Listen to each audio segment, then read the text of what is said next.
Peace, family. Welcome to another episode of Family Business, our wealth, our health, our business. Today, I'm joined with one of the key figure in the community. He has ties that stretches from RBG down to Florida, up north, in Atlanta, and even connections in the motherland, yes, across from Africa. Yes, sir. One of the biggest things is about making connections, making relationships within our community and finding value in each other. So I bring a valuable brother to the community. How you doing? What's going cool, on? brother. Good to see you. What's going on? We finally had to put this thing together. We've been trying to put this thing together. we have. Yeah, and I didn't even mention while we were talking earlier the fact of having had the opportunity to meet President Mnangagwa there in New York, and I'll be returning October the 25th there for Sanctions Day. The United States, of course, has sanctions on Zimbabwe, as well as we're calling the Cuban and Venezuelan comrades, and trying to see if we can get some connection with the North Korean comrades and present a united front against those sanctions that the United States has on these countries that starve them out of their the basic goods they need for their people to survive. No doubt. So this platform, I'm going to keep it real conversational. We have we're like-minded, so I know we'll fall on the same topics. But we're going to jump from different places surrounding one premise, and the premise obviously is nationhood building for our brothers and sisters in our community. So I wanted to touch on one of the things you just said. For those that don't know, can you talk a little bit more about Sanctions Day, and then also talk about this Pan-African nation building mission that is out there and alive.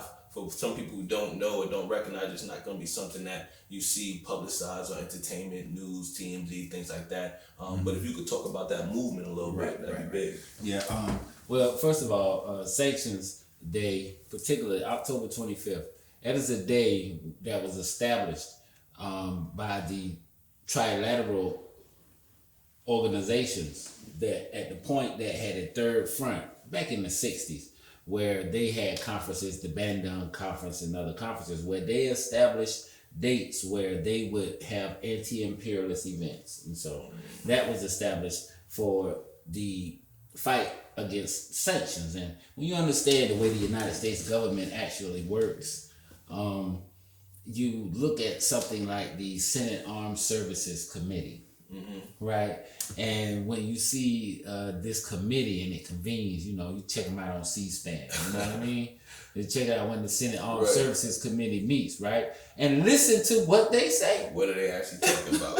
I'm talking about, not only do we want the surveillance on the government there in the airports and all the institutions out of the embassy there that we have, but we also, these key figures in that government, we want to freeze their bank accounts in this nation and this nation. Really? Yeah, so it's like when you deal with it, like we were there earlier this month with the last month actually, with the Zimbabweans there at the UN General Assembly, and that was the thing that they were talking about. And sanctions not only is about the economic prosperity of the nation, but it also has to do with the age-old colonial structures that are still operating. Like one of the big things was the comrades were talking about the fact of trying to retrieve Mama Nahanda Abiodun's Mama Nahanda from Zimbabwe, her actual head. She was beheaded, and the British still have the head.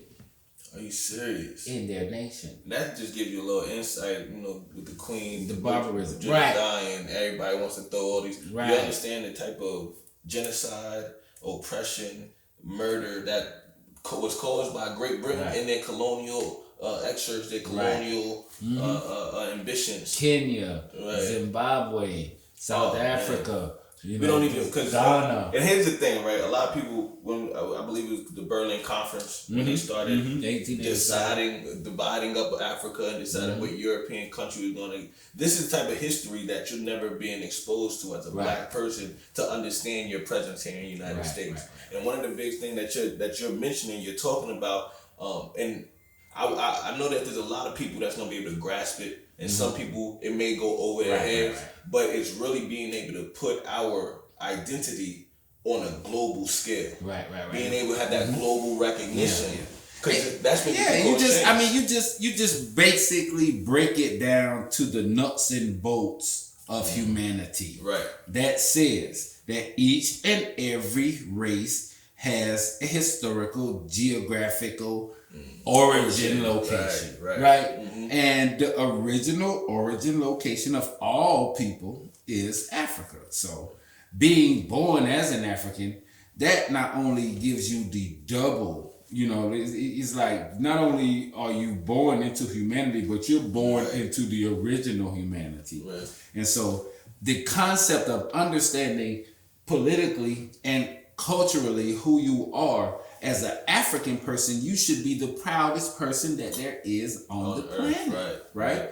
And that's because of understanding that each and every aspect, all the richness of Africa that is being exploited, all of the gold and diamonds and oil and silver and coltan and copper is actually you. That's your inheritance. Not only are the minerals that found in that soil found in your body, but it was your labor. The way that your body manifested the energy to be able to survive things other races couldn't survive. Right. And to be able to actually have the knowledge within yourself. I think one of the greatest misconceptions is that, like, the white man had the science and then he used us as workers. No. We had the science. It was like the United States with Germany. It's like we took the whole scientists and the engineers and the whole thing and then boom, put it over here. And made it for us. Right? We saw what they had. We wanted too. You know what I mean? So what actually happened? Tell them what actually happened. So it's like they actually knew. They said, what's them people over there, man? Them people over there, man, they got some good ass farms.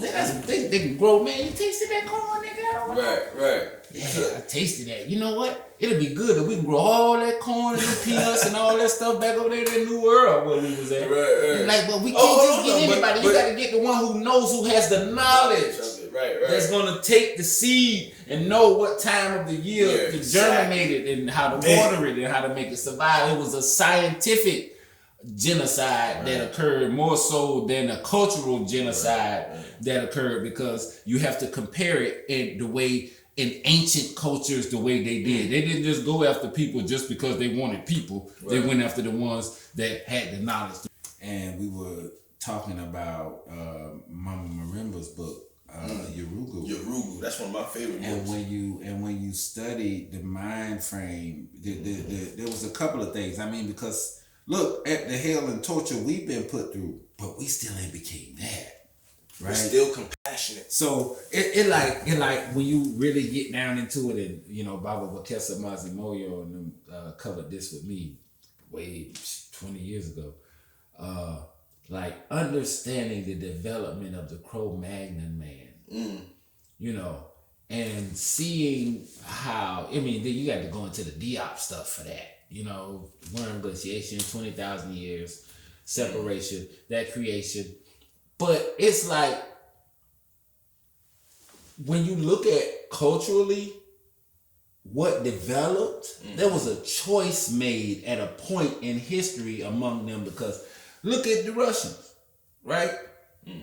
No slave ships, right? No, white as can be. It's funny, as like just looking at, I never really look at white people and Russians the same. Not for me. I look at them like, oh no, they Russian. They Russian. Those are Slavic people. They're one of the European tribes, but they chose at a certain time in their development, number one, their language. Alexander Pushkin gave them that language. That's a black Russian poet. It's nothing but hieroglyphics. He gave them the hieroglyphics. And so that programs your mind a certain way. And then, of course, when you study Russian history too, not to get too deep into it, but study the reason why Germany and Russia hate each other so much. They are the examples of the two poles of the Cro-Magnon man.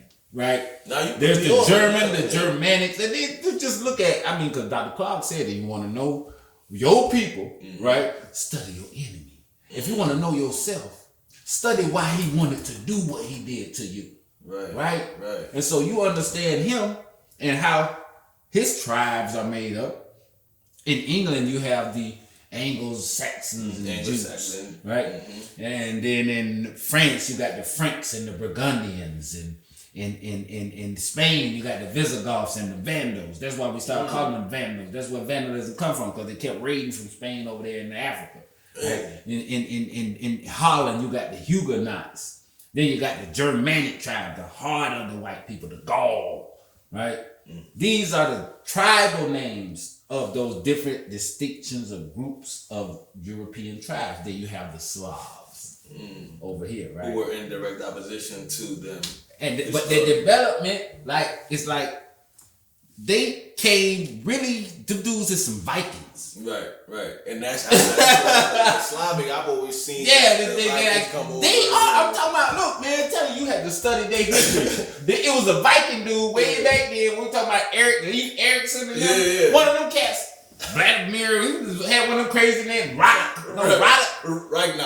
Yeah, one of them names like that, right? They asked him to come and help organize their society. They asked the Viking, they was like, look, these Germans, I don't like them, they like to eat people, and all this stuff right here. We ain't with that, right? Because when you look at the majority of them, for some reason, on that side of the Ural Mountains, because when you study Europe geographically, you got to understand, how was one landmass made into two continents, right? Because they split it right at the Ural Mountains. So on the west side of the Ural Mountains is Europe, on the east side is Asia, right? So, but the Rus developed in Kiev. That's why the fight in Ukraine is like, come on, man, that's them people land. It's like us fighting like that. If you could trace your history to the being born in that city where your original foundation of, then that's your homeland. Right. It don't matter because the United States made up NATO and split all the countries up and all that. You know what I'm saying? It's just like saying, oh, well, Djibouti is, that's European land. They were there. Ain't nobody was there. They claimed it. Now it's theirs. They run the government and all that. No. Know the whole story behind Russia and Ukraine and everything like that. And if you let the media spin it, they'll tell NATO. NATO keep pushing them nuclear weapons closer to that man border, and he just not fit to go for that. Yo, that's what the last thing I heard was that it's because Ukraine, they was gonna have a base in Ukraine. Russia's not about to let United States set up no type of base in Ukraine. If these people are so humane, bro, in fighting a war. I've never seen it. The most incredible thing about the Ukraine war to me is I'm like, Poker, man, let go the hounds. Stop playing. Why you Russia bombs Kiev today, 14 died. Right. Will you compare these numbers to Iraq, please? Somalia? Yeah, compare them to Iraq and the United States. One bombing run. Right. 14 people? No.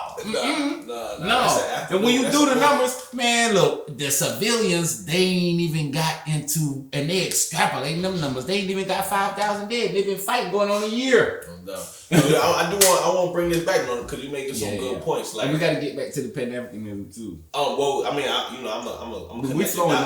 a connected dots on this because I'm looking at it because we are influenced by so many different things that are told to us that we don't really know the background context. We're at the disposal to what we see in the media, news, entertainment. But what I do want to ask is, how can we look at the global climate and use it to understand what we need to do as a people? Because there's a couple different things that have popped into my head over the last year or so, just learning, living and learning. But there are different things, there are different areas that we have to show up in. And if you look at the global landscape, how it's moving and how things are transitioning ever since COVID, how the economic shifts are going on and political shifts are going on, there's a time for action right now. There's a time where we can make a real influence and impact on that global scale. So kind of what do you see that can be done, should be done, and where do you think it's kind of moving to? Well, I mean, when you see these white supremacists, these oath takers, first of all, storming the Capitol, beating the hell out of the police, going there and taking selfies on top of the congressional members' desks with their feet up and stuff, right? Then, when they invade Trump's home, the FBI, these white supremacists are threatening the FBI, actually. So if they have the nerve to threaten the FBI, what do you think they think about us? Right. That's just going to be, prep. So that's politically, that's where we are. I mean, the fact that they invaded that capital and that they're threatening the FBI right now is a fact. So that's the political climate that we're living in the United States. It's going beyond just plain old white supremacy to where, it's all the white people against the black people. No, there's some white people over here that's already against black people. Then there's some more white people over here who are against everybody. Yeah, there's a false sense of security. It's just like we fall under. But you got 200 mass shootings, and we don't even know who them people is that's in the mass shootings because there's too many of them. It's too much to research. You'll have to do it every day to find out who it is. They Manchurian candidates. They agents. Of course, these people are of course put into place, but just like in Buffalo, just like in South Carolina, just like our people are paying the price. You know what I mean for that, and so. When you look at globally, what's happening, it's the same thing, man. We have to have a power base. Our only power base is Africa. There's some other countries over there. And some revolutionary nations over there. You find those revolutionary nations, make connections with them, see what's going on that scale, and then come a little bit closer home. You see who's rocking what kind of way on this side. You see Cuba down there, see Venezuela. The boys in Nicaragua rocking too. You know what I'm saying? Down there, they got rid of my boy Morales in Ecuador. You know what I'm saying? Evo Morales. Last time I heard, it was Venezuela. They were getting attacked. They was cutting off the electricity. And things like that. But see, the thing about them is they understand something that we need to understand, and that's the fact that when the United States decides to, when they get somebody inside their army, or even somebody close in their security services, to turn the switch, you need them boys on the street to have your back. I feel you. That's how we remain in power. That's how real army base, honestly, and I've always felt like that. One of the reasons why America has the largest prison population in the world is because they had to get the dominant masculine black men off, because if you want to take over any group of people, you have to subdue their dominant males. You know what I mean? You have to subdue their warriors. But now keeping on that same kind of type time, bringing it to the nation building aspect and what is needed to be put together. You said the connections over there, and that's one of the biggest things. In terms of getting the message out that there are people out here that are already making those connections. What type of campaign would you like to see kind of like here on the home front? Well, when you're doing this type of work, we've gotten so used to, I think, in the advent of social media, of making exclamatory statements instead of the quiet, secure organizing. Right. Text on WhatsApp, meet me at the park, handshake, eye contact only. See, so we've gotten spoiled and not putting in that leg work. Right. Like you have to, when you bring together a secure organization that's fighting in an environment against an imperialist on the level of the United States government. I mean, we've seen what they did with COINTELPRO. You think they stopped? Right. You know what I mean? I know, because it's like, I had a case from the FBI. You know what I'm saying? 2007, they came after me. You know what I'm saying? With guns. They're like, you joined the new Black Panther Party again, and let us know what's going on, and we'll forget about this little gun over here. Really? Yeah. Like, y'all really think this shit for real? Nah, but that's to the length of what they'll go. You know what I mean? To the length of what they'll go to kind of like. I mean, it's even quoted that Hoover, what he was saying is one of the biggest important initiatives is to how did he phrase it? Keep the rise of a black Messiah. Of a black Messiah. Stop the rise of a black Messiah. But see, the Messiah. I mean, he's so stupid. Because the Messiah complex, it's not one person. It's not. We could be all day talking about how much white people think they know and don't. Right. But so to continue to answer your question, the college campuses, African Center organizations, black events. I liked it how New Era kind of ran their campaign. Right. When they came out, hood to hood. Right. You know what I mean? And I mean, I don't kind of hear much from them as much these days, but I do remember that when G Netta and Judge D, now Jaleel Omawale, were running it, when I listened to them and their platform, I was like, oh, okay, that's it. The elders and then the youth. And then that's their connection. It's the warriors. And they got it going on. And then it was the little, there was the gang element of it, because when coming from up north, particularly talking about Detroit and Chicago, you know what I mean? Then there's that element. So I was like, that right there could be something rocking right there. You know what I mean? That unapologetic stance. Right. You know what I mean? And we don't really see that too much anymore. And that's one of the things, that unapologetic stance. And a lot of people have I wouldn't say that they make up excuses, but if you want to achieve justice, if you want to change something, breaking the law is going to be necessary. And I think that there's a group of people that are afraid to go against the grain. Yeah. So they go along with it. But there's a group of, new era. I remember what Matulu said. Matulu said, he said, well, some people make mistakes and some people make choices. And I ain't mad about my choices. You know what I mean? Yeah.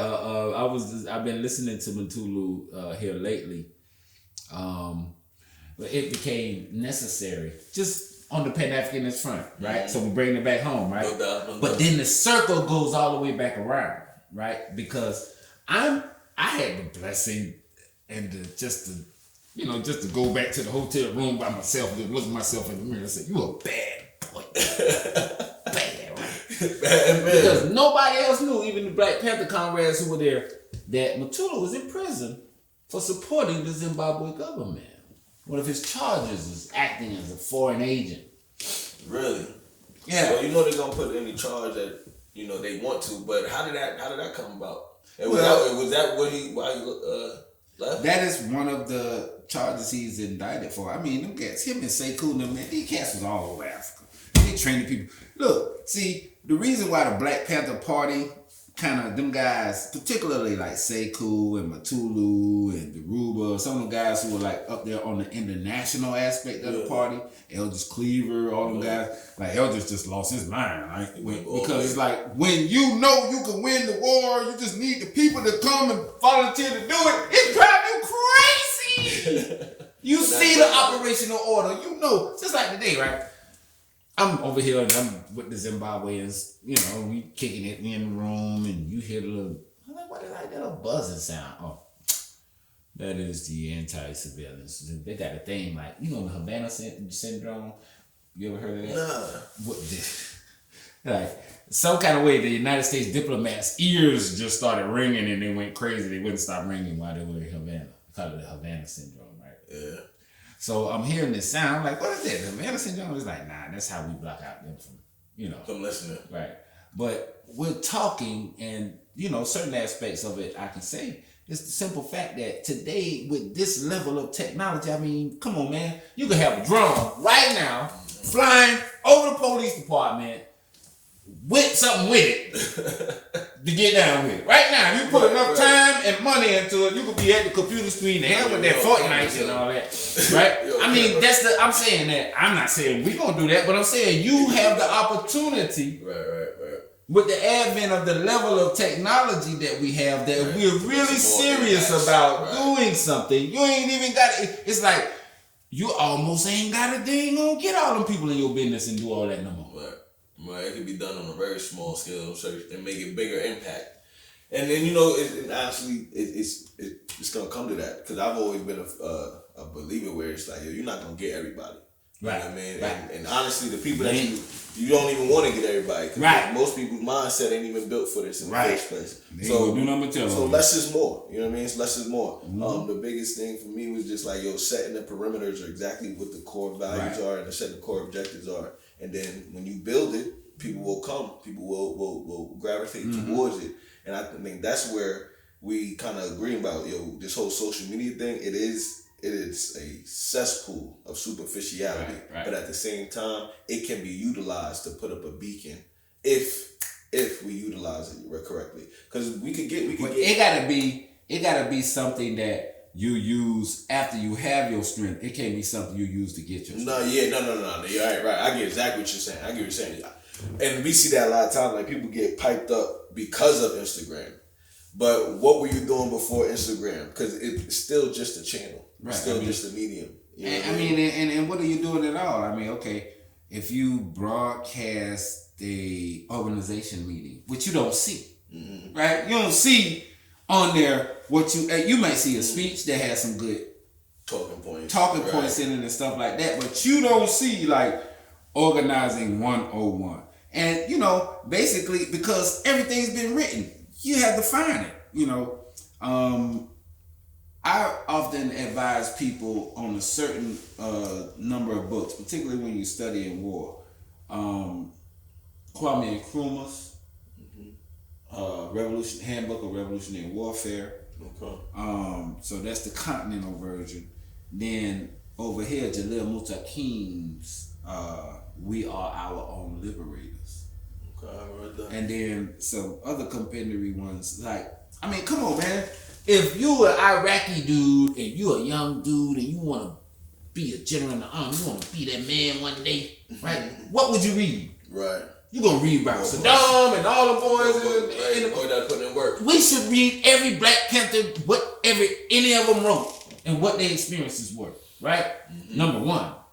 Then we could step back to but the theories, right? So because you were saying like just setting the foundation. Revolutionary War, African Revolutionary War, is set on a standard set of principles that everybody understands that are socialists.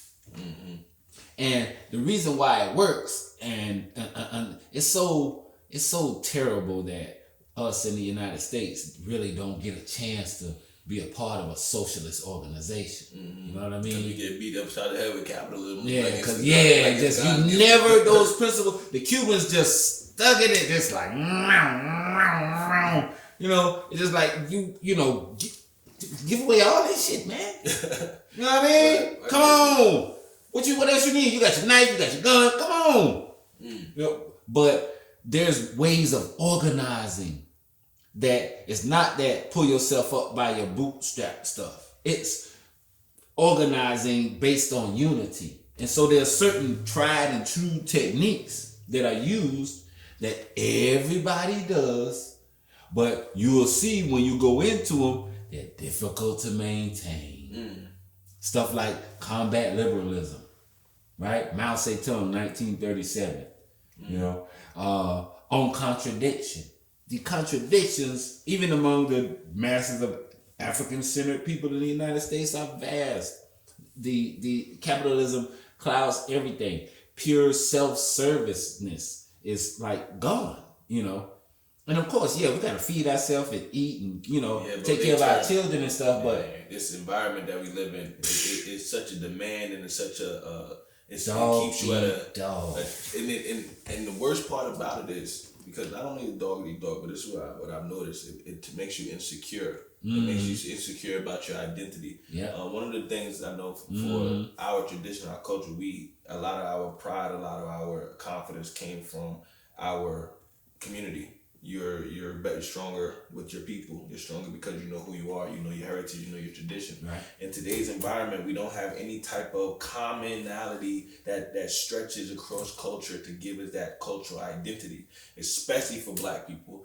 We don't have it in the United States because we have what they call this whole melting pot. They have culture over here, this holiday over here. There's no underlying thing that we could hold on to. And for Black people, there's nothing that we can sit there and unify around to say that, this is our identity, this is us. And a lot of times, like for me, I see a lot of different nationalities. Like I was living in New York for a while, so you go up there, you got Chinatown, you got Little Italy, you got Little Haiti, you got all of these different cultures, and they interact with everyone and everything. But once you go back to your side of the block, once you go back to your community, your roots are expressed. Your heritage and traditions are expressed there. And so you hold on to that no matter where you go. For us, there's so much that is interwoven with American history and this is the history I want to reflect and I don't want to think about this here. There's nothing that's real concrete for us. And that, I believe, that's one of the things that's holding us back for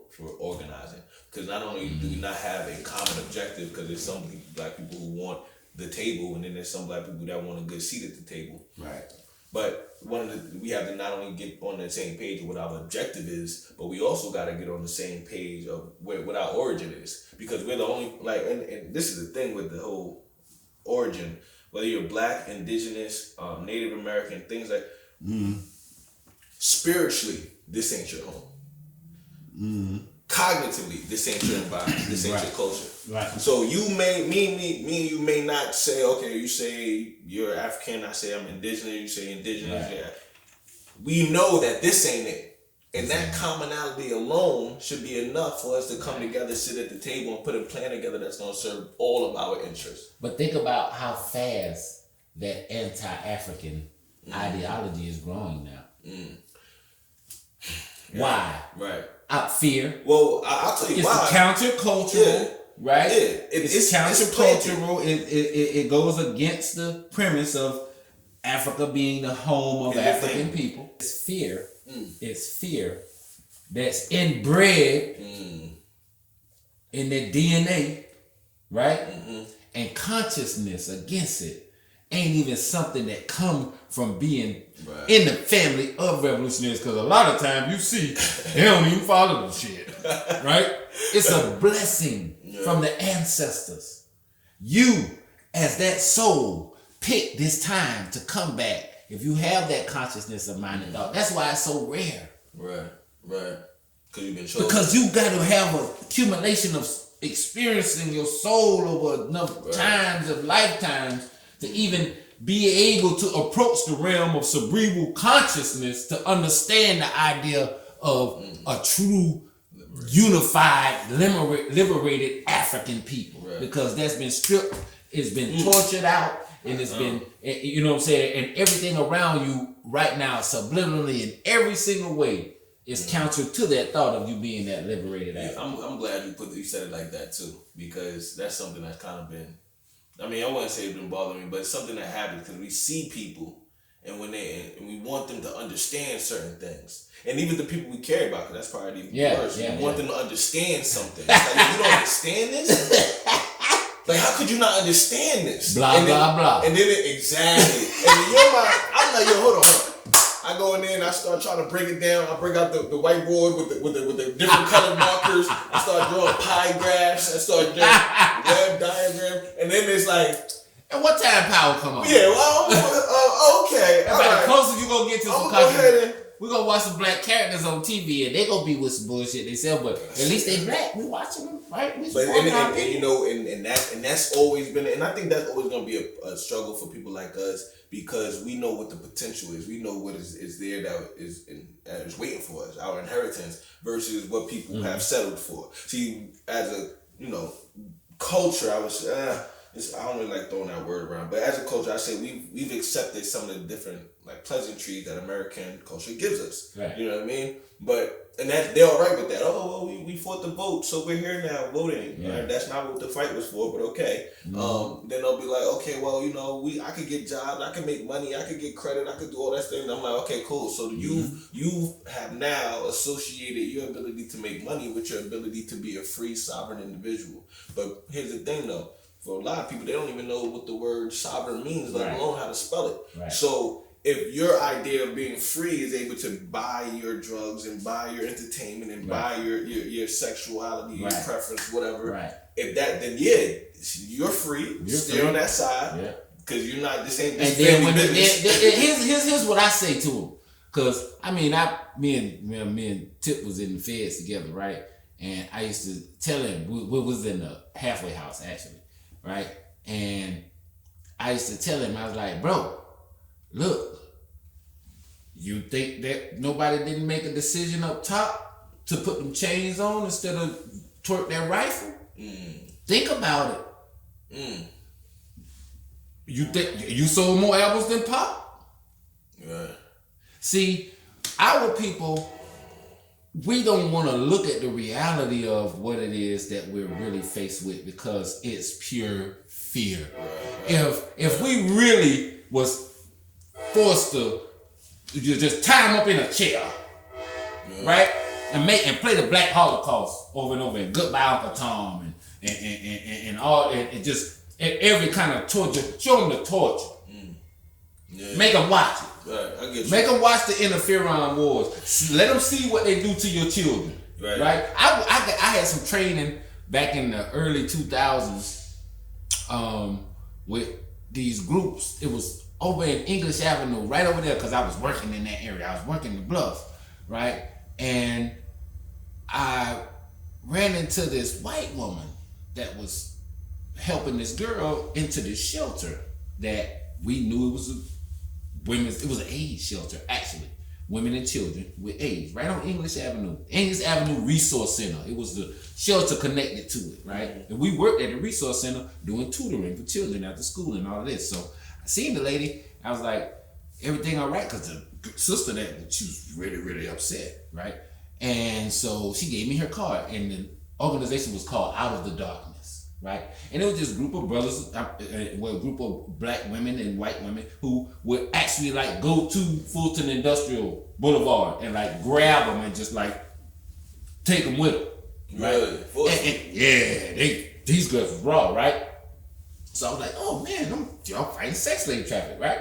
I'm in the new Black Panther Party at that time, right? So I'm like, I can't not do this, right? So I go in there and it's a whole bunch of, you got to go through a bunch of stuff because it's all women, right? And then when you understand the culture and the environment and what happened, because these girls done got attacked by pimps trying to get in there and get the women back and all this crazy stuff. So any guy coming around is like, they see me with the uniform thing and all that, but that don't mean nothing. I could be using that to, do anything. You could just see this extreme paranoia.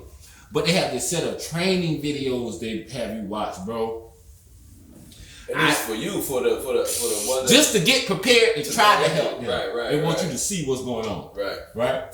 And just like, I gotta walk out a couple times. I came back, but it's like the things that you see, we would not be, our consciousness is not ready to understand. Right. As an African people, our spirit is so full of love that if we were forced to have to watch it, it would just drive us crazy. We'd probably just drop dead on the spot. No, you're right. Because you couldn't contain that thought of what we are actually up under. We don't naturally operate on that level. And one of the things when we draw the division, because a lot of people say, okay, we're all the same, but we're not. Right. One of the things that makes us different is the origin of our people. So Europeans came from a much harsher environment. Right. They came from a much scarce environment. You know what I mean? Mm-hmm. There wasn't much vegetation. And I even heard stories about the origin of the woman menstrual cycle came from them having to use it to time certain things. But I don't know enough information about it to go into it. But I will say, the Europeans came from a harsher environment. The landscape was harsher. The terrain was harsher. The weather was harsher.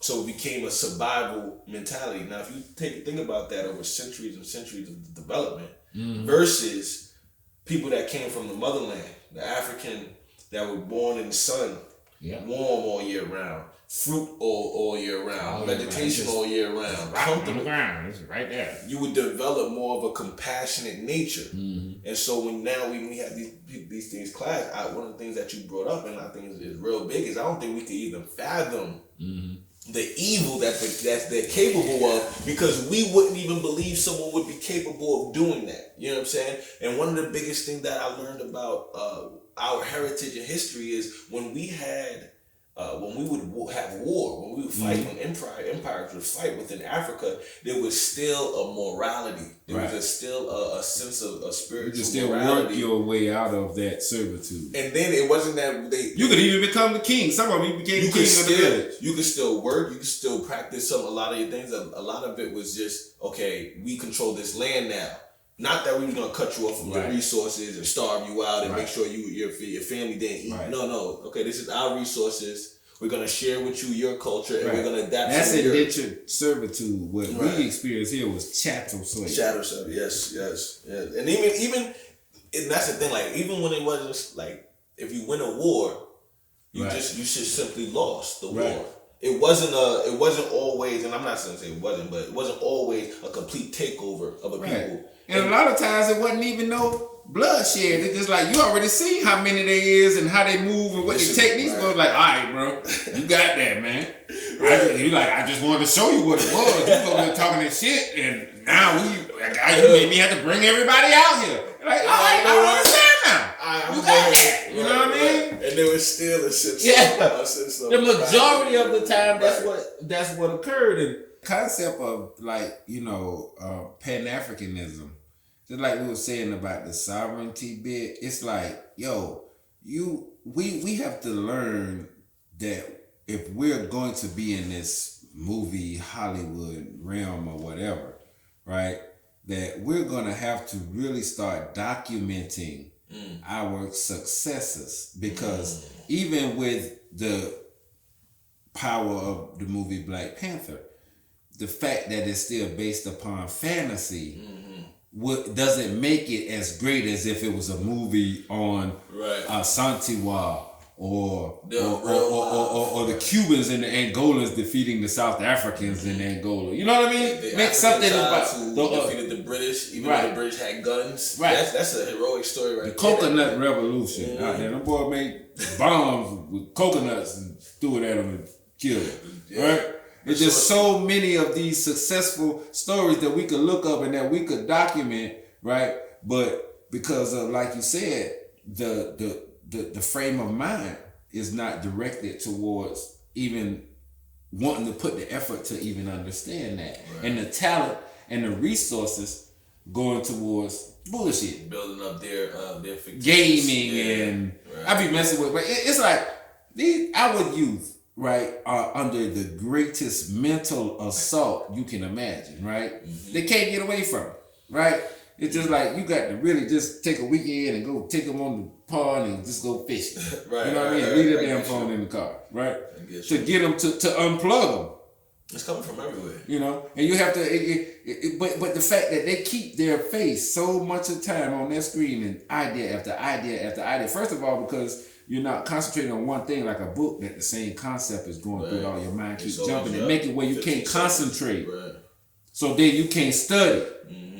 If you can't make your mind be still, then you can't really study. But you know what and then they can't read, they can't do handwriting, right?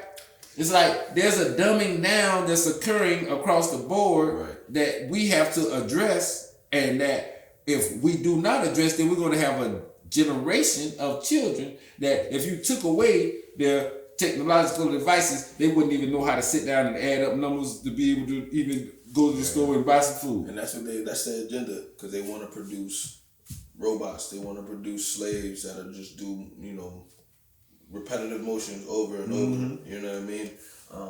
One of the biggest things, and I think we're gonna wrap it up out of here, but I do want you to touch on this before, is kind of like, what do you see for the future of the movement? Mm-hmm. Where do you see kind of like what do we have to initiate kind of in the near future? Well, we need solidarity, right?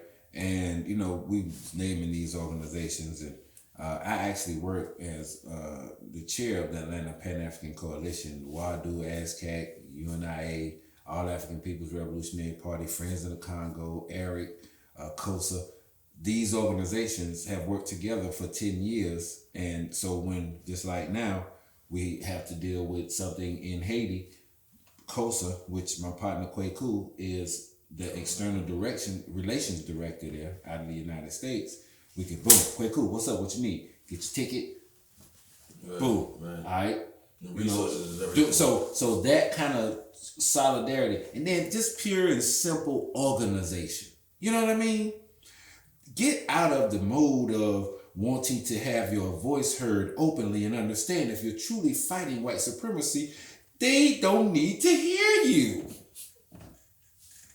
I hear that. But Dr. Clark told us is our egos as African people are so starved because nobody paid attention to us in history. In our lives growing up, we didn't get the credit we wanted. We didn't get the recognition we needed. We didn't get the attention from our family members that we wanted. And so now we have this platform, and we're just going to express and give everything in our thoughts and minds and being to it, and expose our total selves. For those who are, there's a reason why it's 200,000, 300,000 black women missing, right? Because these people know how to look up your HTTPs and backtrace, and they'll be waiting outside your joint. That's how these dudes do it. right? That's that's something I learned in that organization I was telling you about way back then. With they IP address and everything, looking them up. Technology. Yeah. Think about it. When you take a picture and it downloads to your phone, when you go back to it in Google Photos, it'll say where you took that picture at. Yep. All of that. Yeah. There's a lot of So you gotta understand. So boom, you just did a live video. Boom. They go into that. Boom. Copy and paste the URL. Put it in there. Search engine that's dark web. Right? That dark web. And then right to you. Listen, I don't know what ins and outs, but I know there's a lot of things you can do nowadays. But just being vigilant, just understanding that you're not safe out there, African people, and at any moment you could become the victim of one of these people homoerotic fantasies. So man, I ain't gonna go there. Nah, but you know what? That's a good point. I think we gotta know the environment that we're in. You gotta know the game that's being played, and you gotta know the environment that we're in. Yeah, those are two things. In the community, organize with those organizations. I don't care if it's the church and when they go feed some homeless people or something, just anything, right? Well, that's all you can muster up. Whatever you got, we need it all. If it ain't for you to go all the way out here screaming Black Power, you know what I mean? Then get some money when you see the little children on a corner trying to start a little football league, right? Just whatever it is that we can do, and outside that, like I said, the personal security. You know what I mean? Of course, I know you can appreciate that, but it's like just keep your head on the swivel. Like I always said at the end of my radio show, WRG. African family, stay vigilant. Stay vigilant. We're here on Family Business. Want to thank you again for coming through. Yes, sir. Thutmose. Yes, sir. Valuable brother to the community. Appreciate you, brother. Keep doing the good work. No doubt, we will. So we're here, signing off, man. Stay blessed, stay focused. This is Family Business. Stay vigilant. Our business.